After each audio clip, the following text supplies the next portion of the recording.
Hi, my name is Rob Vanderlinden. This week I spent my time studying the case Verona School District versus Acton.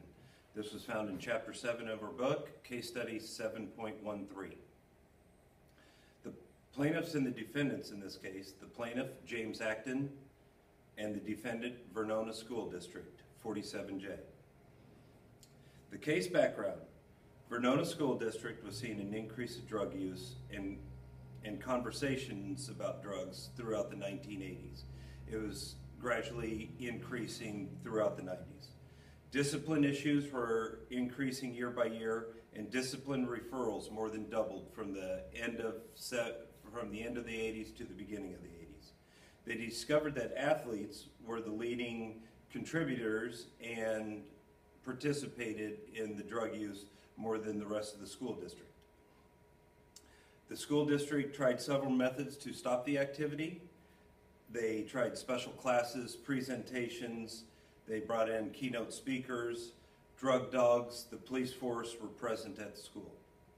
Coaches at the school noticed that a problem with proper execution, memory loss, reaction time, and coordination of their athletes. This led to an increase of injuries on both the practice field and the playing field. This was also blamed on the increased drug use. District officials implemented a drug testing program. They held a parent meeting and received input from the community and got unanimous approval on a drug testing program. They implemented the drug testing program in the 1989-90 school year. Every student athlete had to have a permission slip signed to participate in sports, and the permission slip gave them consent to be drug tested. James Acton was a 7th grade student entering that school year. All he wanted to do was to play football. Parents did not sign the permission slip in school district, saying that his Fourth Amendment rights were being violated. The Fourth Amendment protects people from unreasonable search and seizures without a warrant, without a warrant with probable cause from the federal government. The plaintiff's argument: James Acton was not a student who any teacher suspected of drug use.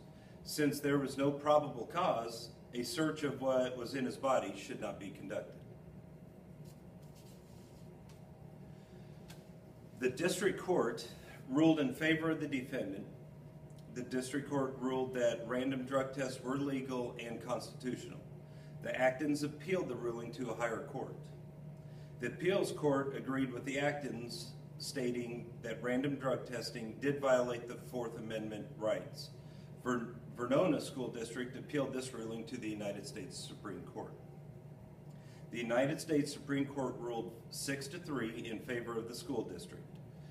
Justice Antonin Scalia made points that: 1, that the school district's interest outweighed the individual's interest; 2, schools were guardians of children and have the right to act as parents would; 3, athletes already voluntarily subject themselves to a higher degree of regulations by signing other code of conduct expectations, including preseason physicals; and 4, athletes also give up privacy issues since they change clothes and sometimes shower in locker rooms.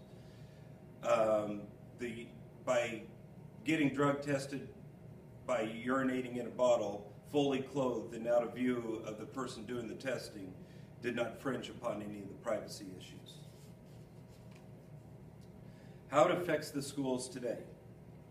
The ruling by the Supreme Court gave the rights to drug test interscholastic athletes in high schools and middle schools. According to the National Institute on Drug Abuse, legally, only students who participate in competitive and extracurricular activities, athletes and members of school clubs, can be subject to random drug testing. The school district I work in, we random drug test any athlete and club member, but we also include people that drive cars to school. Our students are also required to sign paper before they can participate in any sport, club, or drive to school. Why drug test? There are two basic reasons for drug testing. One is to act as a deterrent. Students are less likely to participate in risky behavior if they think they might get caught. Two is to identify individuals who are using drugs and to try and get them help. Drugs can affect a student's ability to participate safely in athletic competition, a student's ability to learn, and disrupt the learning environment from others.